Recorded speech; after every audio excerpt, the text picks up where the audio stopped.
Assalamualaikum warahmatullahi wabarakatuh. Selamat pagi teman-teman dan Bu Anissa selaku dosen pengampu. Perkenalkan, saya Thalita Safarahima dari Prodi Pendidikan Bahasa Prancis dan rekan-rekan saya dari kelompok 10 yaitu Feiruz Kalista, Nur Amanah Yusuf, dan Rifkatun Najwa. Baik, pada kali ini kami kelompok 10 akan membahas tentang mengidentifikasi solusi-solusi inovatif permasalahan pendidikan. Kita semua tahu kalau pendidikan adalah hal yang penting untuk semua bangsa. Sepenting-pentingnya pendidikan juga tidak pernah lepas dari yang namanya masalah. Salah satunya seperti pendidikan di Indonesia. Ketidaksetaraan fasilitas pendidikan, biaya pendidikan yang tinggi, dan sistem pendidikan yang kurang efektif adalah beberapa contoh permasalahan yang dihadapi. Maka dari itu, untuk mengatasi masalah ini, kita memerlukan yang namanya solusi inovatif untuk meningkatkan kualitas pendidikan di Indonesia. Dengan solusi inovatif, kita dapat menciptakan inovasi yang berdampak positif bagi pendidikan di Indonesia. Apa itu definisi inovasi pendidikan? Karena dengan solusi inovatif kita dapat mencintai inovasi yang berdampak positif bagi pendidikan di Indonesia, sekarang kita perlu tahu dulu apa sih definisi dari inovasi pendidikan. Inovasi pendidikan adalah proses yang akan terus terjadi karena melibatkan faktor yang berasal dari dalam diri manusia dan dari luar diri manusia. Nah, dari dalam diri manusia, faktor tersebut terkait dengan keinginan untuk meningkatkan potensi yang dimiliki dan memenuhi kebutuhan hidupnya. Sedangkan dari luar diri manusia, faktornya berkaitan dengan perubahan yang terjadi pada lingkungan manusia. Inovasi pendidikan sendiri mempunyai beberapa tujuan pendidikan seperti meningkatkan efisiensi, relevansi, kualitas, dan efektivitas sarana serta jumlah peserta didik sebanyak-banyaknya dengan menggunakan sumber tenaga uang dan waktu dalam tujuan jumlah kecil. Nah, karena tadi sudah tahu tujuan inovasi pendidikan, sekarang bagaimana sih cara meningkatkan kemampuan pendidikan dalam mendukung inovasi? Untuk meningkatkan kemampuan dalam mendukung inovasi pendidikan, pendidik dapat meninjau kekuatan dan kelemahan dalam proses pembelajaran. Selain itu, pendidik juga dapat mendorong dengan mengikuti pelatihan dan memanfaatkan teknologi secara praktis berguna berinovasi dalam metode pembelajaran daring yang relevan dengan perkembangan zaman.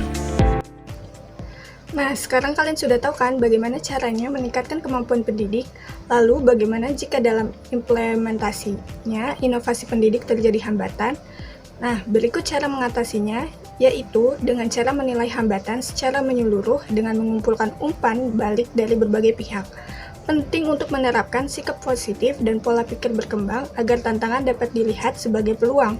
Kolaborasi dengan pemangku pendidikan juga diperlukan, lalu menyusun rencana yang jelas untuk mengatasi hambatan. Selain itu, pengembangan dan dukungan profesional bagi tenaga pendidik juga sangat penting agar mereka siap menghadapi perubahan. Nah, selanjutnya apa aja sih contoh inovasi pendidikan yang telah berhasil dan dampaknya terhadap kualitas pendidikan?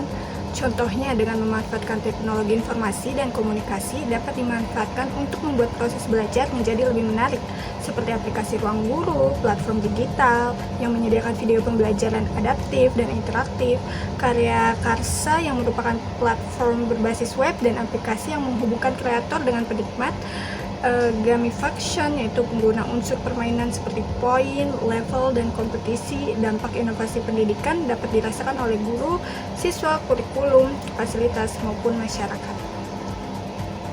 Jadi kesimpulannya, pendekatan inovatif dapat diwujudkan dalam bentuk inovasi pendidikan seperti metode pembelajaran baru dan teknologi yang dapat meningkatkan kualitas pendidikan.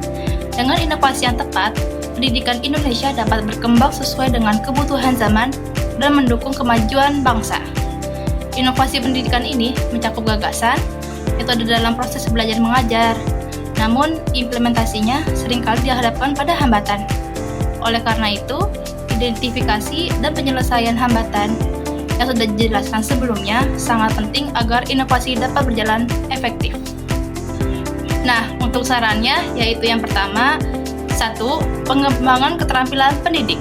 Pendidik harus meningkatkan kemampuan mereka melalui pelatihan agar dapat mengimplementasikan inovasi dengan efektif terutama dalam teknologi.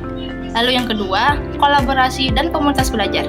Mendorong kolaborasi antara pendidik dan menciptakan komunitas belajar dapat membantu dalam berbagi praktek dan strategi inovatif yang telah terbukti berhasil.